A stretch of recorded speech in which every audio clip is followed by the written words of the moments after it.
Asade and my partner is Safira Annisa. On this video, we are going to discuss about PSAK number 14 inventories and 69 biological assets. Firstly, we're going to talk about PSAK number 14, and at the end of this video, we hope you can understand the meaning of inventory, measurement and evaluation of inventory, and disclosure of inventories in financial statement. Well, accounting for inventories is arranged by PSAK number 14, which is adopted from International Accounting Standard number 2. The objective of this standard is to prescribe the accounting treatment for inventories. A primary issue in accounting for inventories is the amount of cost to be recognized as an asset and carried forward until the related revenues are recognized. This standard provides guidance on the determination of cost and its subsequent recognition as an expense, including any write-down to net realizable value.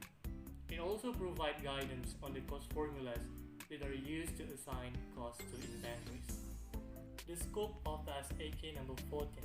This standard applies to all inventories except work in process arising under construction contract, financial instrument, and the last is biological assets related to agriculture activity and agricultural produce at the point of harvest, which is we can discuss it on PSAK number 69. And this standard doesn't apply to the measurement of inventories held by producers of agricultural and forest products, agricultural produce after harvest, and mineral products.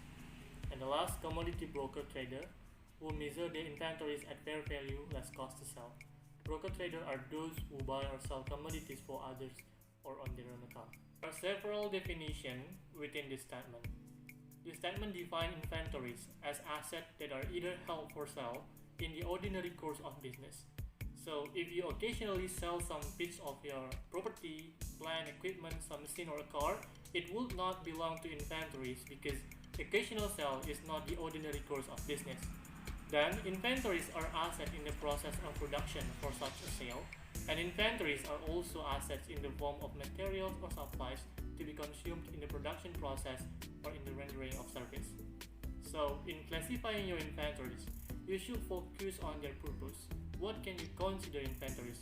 What are the examples of inventories like merchandise or goods purchased and held for resale, for example in a supermarket? Production supplies that are used in the production process. Materials like raw materials, work in progress, and of course finished goods that you produce. And the next definition is net realizable value. It is estimated selling price in the ordinary course of business less the estimated cost of completion and the estimated cost necessary to make the sale. And fair value is the price that will have been received to sell an asset or paid to transfer a liability in an orderly transaction between market participants at the measurement date. The net realizable value refers to the net amount that an entity expects to realize from the sale of inventory in the ordinary course of business.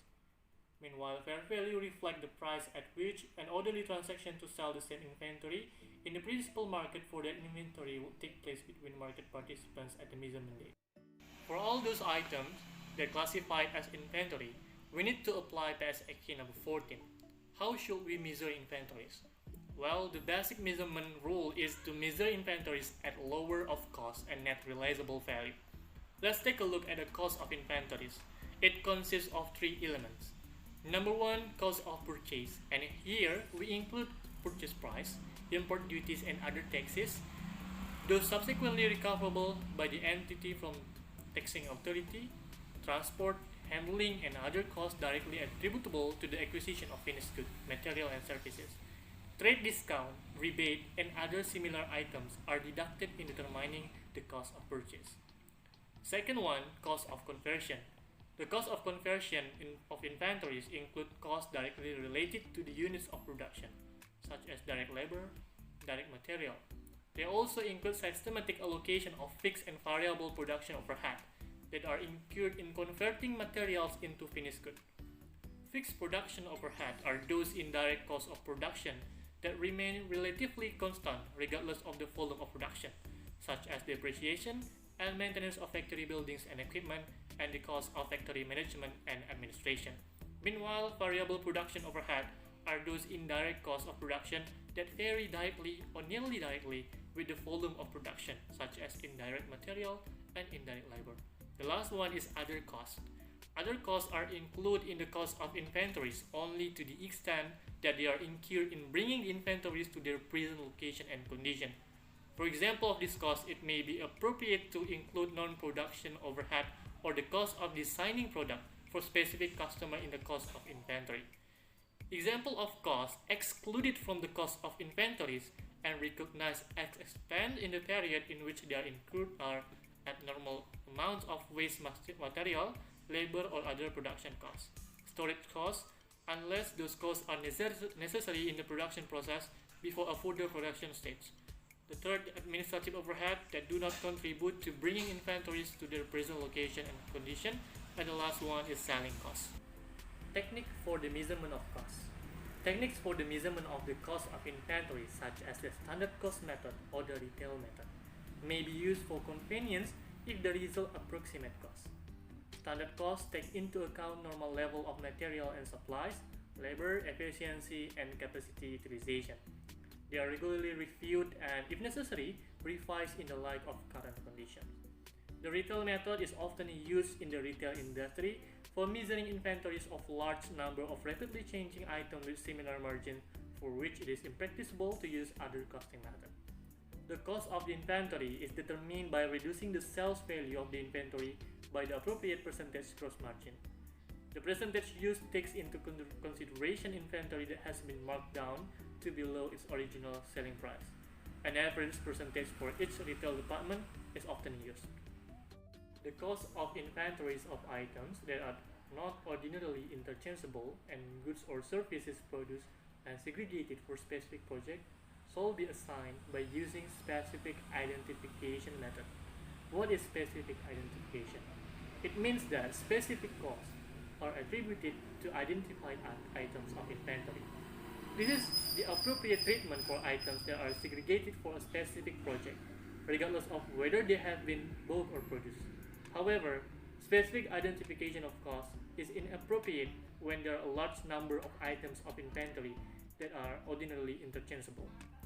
In such circumstances, the method of selecting those items that remain in inventory could be used to obtain predetermined effect on profit or loss. The cost of inventories, other than those dealt with specific identification, shall be assigned by using the first in, first out FIFO or weighted average cost formula. An entity shall use the same cost formula for all inventories having a similar nature and use to the entity. For inventories with a different nature or use, different cost formula may be justified. For example, inventory used in one operating segment may have a use to the entity different from the same type of inventories used in another operating segment. However, a difference in geographical location of inventory is not sufficient to justify the use of different cost formula. The FIFO formula assumes that the items of inventory that were purchased or produced firstly are sold firstly also, and consequently, the items remaining in inventory at the end of the period are those most recently purchased or produced. Under the weighted average cost formula, the cost of each item is determined from the weighted average of the cost of similar items at the beginning of a period and the cost of similar items purchased or produced during the period. The average may be calculated on a periodical basis, or as each additional shipment is received, depending upon the circumstances of the entity. Net realizable value is the estimated selling price in the ordinary course of business, less the estimated cost of completion and the estimated cost necessary to make the sale. The cost of inventories may not be recoverable if those inventories are damaged, if they have become fully or partially obsolete, or if their selling price have declined. The cost of inventories may also not be recoverable if the estimated cost of completion or the estimated cost to be incurred to make the sale have increased. The practice of writing inventories down below cost to net realizable value is consistent with the view that assets should not be carried in excess of amount expected to be realized from their sale or use. Inventories are usually written down to net realizable value item by item. In some circumstances, however, it may be appropriate to group similar or related items. This may be the case with items of inventory relating to the same product line that have similar purposes or end uses, are produced and marketed in the same geographical area, and cannot be practicably evaluated separately from other items in that product line. It is not appropriate to write inventories down on the basis of a classification of inventory, for example, finished goods or all the inventories in a particular operating segment. Some inventories may be allocated to other asset accounts. For example, inventory use a component of self-constructed property, plant, or equipment. It is kind of example of it. Inventories allocated to another asset in this way are recognized as an expense during the useful life of the asset. Then, how the company disclose the item of inventory in its financial statement? The financial statement shall disclose, the first one, the accounting policies adopted in measuring inventory, including the cost formula that used, whether it is FIFO or weighted average cost method. Secondly, the total carrying amount of inventories and the carrying amount in classification appropriate to the entity. Then the carrying amount of inventories carried at fair value less cost to sell. The amount of inventories recognized as an expense during the period. The amount of any write-down of inventory recognized as an expense in the period. The amount of any reversal of any write-down that is recognized as a reduction in the amount of inventories. The circumstances or events that led to reversal of a write-down of inventories. And the last one, the carrying amount of inventories pledged as security for liabilities. Recognition as an expense. When inventories are sold, the carrying amount of those inventories shall be recognized as an expense in the period in which the related revenue is recognized. The amount of any write-down of inventories to net realizable value and all losses of inventories shall be recognized as an expense in the period the write-down or loss occurs. The amount of any reversal of any write-down of inventories arising from an increase in net realizable value shall be recognized as a reduction in the amount of inventories recognized as an expense in the period in which the reversal occurs. Well, this is a simple case of inventory valuation, the lower of cost and net realizable value. Here we have 4 items of inventory, A, B, C, and D, in which all these items have total cost 139,000 rupiah. Meanwhile, those items' net realizable value is 134,000 rupiah. Based on the concept that I have mentioned to you earlier, the final inventory value will be the lower of cost and net realizable value. It means 130,000 rupiah. In this case, the company has lost due to decline to net realizable value around 9,000 rupiah. Well, that's all from me. I hope you understand about PSAK number 14 inventories. Next, we're going to discuss PSAK 69 biological assets. Hello, my name is Safira Annisa. So everyone, we've just finished learning PSAK 14 about inventories. Now we move to the second material of this meeting, PSAK 69 about biological assets. And at the end of my presentation later, I do hope all of us can understand about the background and the scope of PSAK 69 on the concept of recognition, of its measurement and disclosure, and also the government grants in agriculture. Firstly, we will gonna discuss about the background of PSAK 69. The standard was firstly effective in January 1, 2008.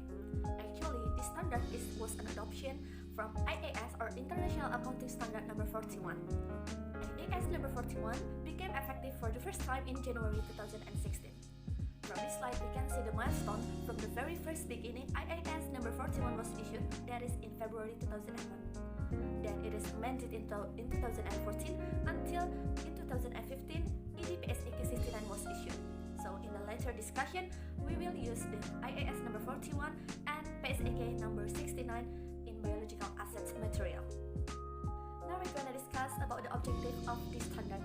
The objective of PSAK number 69 is to prescribe the accounting treatment and disclosure related to agricultural activity. Now, we are gonna discuss about the scope of this standard. PSAK number 69 is applied for three categories when they relate to agricultural activity. First, biological assets, except for bearer plants. Second, agricultural produce at the point of harvest. And the third, government grants covered by paragraphs 34 and 35. And also, this standard doesn't apply to, first, land related to agricultural activity, because this is included in IAS number 16 about PPE and IAS number 14 about investment property. Second, doesn't apply for bearer plants related to agricultural activity, because this is included in IAS number 16. However, this standard applies to the produce on those bearer plants. And the third, government grants related to bearer plants, because this is included in IAS number 20 about accounting for government grants and disclosure of government assistance. And the fourth is intangible assets related to agricultural activity, because this is included in IAS number 38 about intangible assets. And the last is right of use assets arising from a lease of land related to agricultural activity, because it is included in IFRS number 16 about leases. In the scope of PSAK number 69, one thing that we have to remember is this standard is applied to agricultural produce only at the point of harvest. So the standard is not deal with the agricultural produce after harvest. Here I give you the table of examples to distinguish between biological assets, agricultural produce, and the products that are the result of processing after harvest. We took some example from cotton plants. Cotton plants here as the biological assets, and the agricultural produce from the cotton plants is harvested cotton. These two products is included in PSAK 69, while thread clothing is not included because this is the products that are the result of processing after harvest. So, before we come to the core of the discussion, there are many terminology related to agriculture that we need to know its definition to get clear understanding of this chapter. The first term is agricultural activity. Agricultural activity is the management by an entity of the biological transformation and harvest of biological assets for sale or for conversion into agricultural produce or into additional biological assets. The second, agricultural produce are the product harvest from the biological assets of agricultural products. Herein is valued at fair value less selling cost or point of sale cost at the first recognition of agricultural activity. For example, wool as a product from sheep as its biological assets. The definition of selling cost and the concept of recognition, measurement of this product, we'll discuss later in the next slide. And also from the scope, we already hear about the term of bearer plant. So what the bearer plant is? A bearer plant is a living plant that first is used in the production or supply of agricultural produce. Second, is expected to bear produce for more than one period and has a remote likelihood of being sold as an agricultural produce except for incidental scrap sales. The next terminology is a biological assets. A biological assets is a living animal or plant. These biological assets will later undergo a biological transformation process. In the next slide, we will discuss further with the illustration. And what is the biological transformation itself? Biological transformation comprises the processes of growth, degeneration, production, and procreation that cause qualitative or quantitative changes in a biological asset. It includes the process of growth into a larger process, of addition of reproductive processes to produce products, and the growth process to ascertain intended produce. So here the illustration of biological assets that can be divided into three products. The first, the cows itself, it is a biological asset. The cows will produce agricultural products in the form of milk. Second, cows become agricultural products because cows can produce beef. And the third, cows can produce other biological assets in the form of calves. And these biological assets is valued at fair value less cost of sale, both at first recognition and the reporting date. And this measurement or recognition we will discuss in a later chapter. The other terminology is cost to sell. Cost to sell is the incremental cost directly attributable to disposal of an asset, excluding finance costs and income taxes. The next is a group of biological assets is an aggregation of similar living animals or plants. Harvest, the detachment of produce from a biological assets or the acquisition of a biological assets life processes. And then we have to know that the following are not bearer plants. The first is plants cultivated to be harvested as agricultural produce. The second, plants cultivated to produce agricultural produce when there is more than a remote likelihood that the entity will also harvest and sell the plant as agricultural produce. And third is annual crops like maize and wheat. And when bearer plants are no longer used to bear produce, they might be cut down or sold as a crop. For example, for use as a firewood. Now we're gonna talk deeper about agricultural activity. Actually, this activity covers a diverse range of activities. It's including raising livestock, forestry, annual cropping, cultivating orchards, plantation, floriculture, aquaculture, fish farming, and etc. And this activity have three features. The first is capability to change. It means living animals and plants are capable of biological transformation. These terms we have discussed in the previous slide. And the second features is management of change.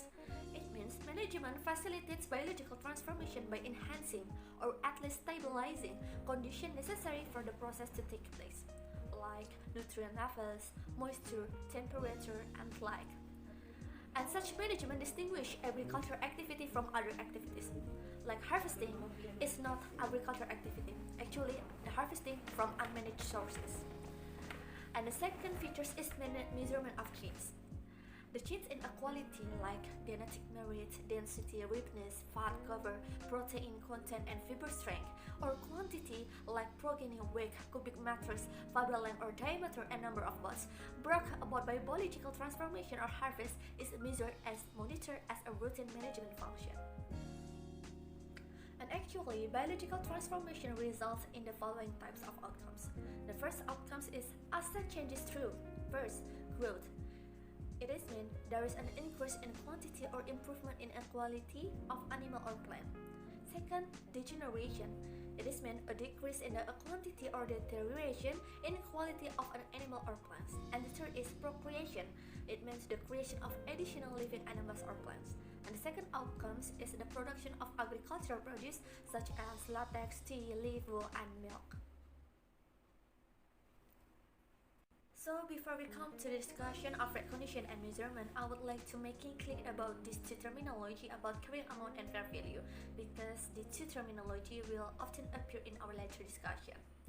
Carrying amount is the amount at which an asset is recognized in the statement of financial position, while fair value is the price that will be received to sell an asset or paid to transfer a liability in an orderly transaction between market participants at the measurement date. Okay, we move to the recognition section. An entity shall recognize a biological assets or agricultural produce when and only when three conditions. The first condition is when the entity controls the assets as a result of past events. The second condition, it is probable that future economic benefits associated with the assets will flow to the entity. And the third condition is the fair value or cost of the assets can be measured reliably. After discussing about the recognition, we come to the measurement right now. Actually, both of biological assets and agricultural produce is being measured at fair value less cost to sell.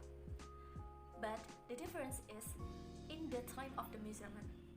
In biological assets, be measured on initial recognition and at the end of each reporting period, while in agricultural produce, is being measured only at the point of harvest.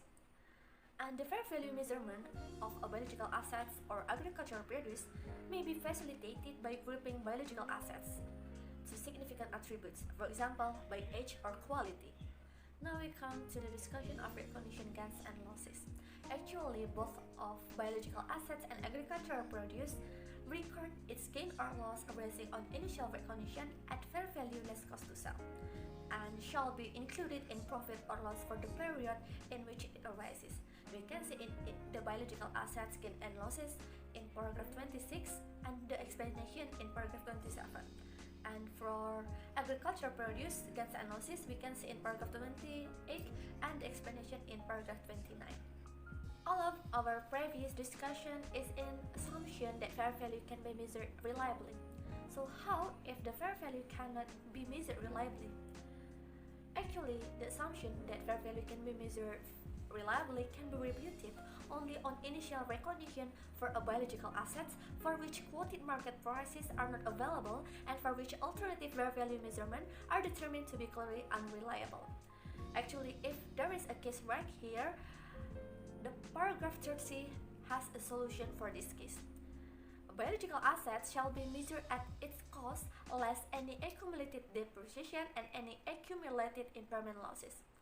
But once the fair value of such a biological asset becomes reliably measurable, an entity shall measure it at its fair value back. Now we come to the disclosure. In paragraph 40, stated that an entity shall disclose the aggregate gain or loss arising during the current period on initial recognition both biological assets and agricultural produce, and also disclose from the change in fair value less cost to sell of biological assets. In the paragraph 41 stated an entity shall provide a description of each group of biological assets.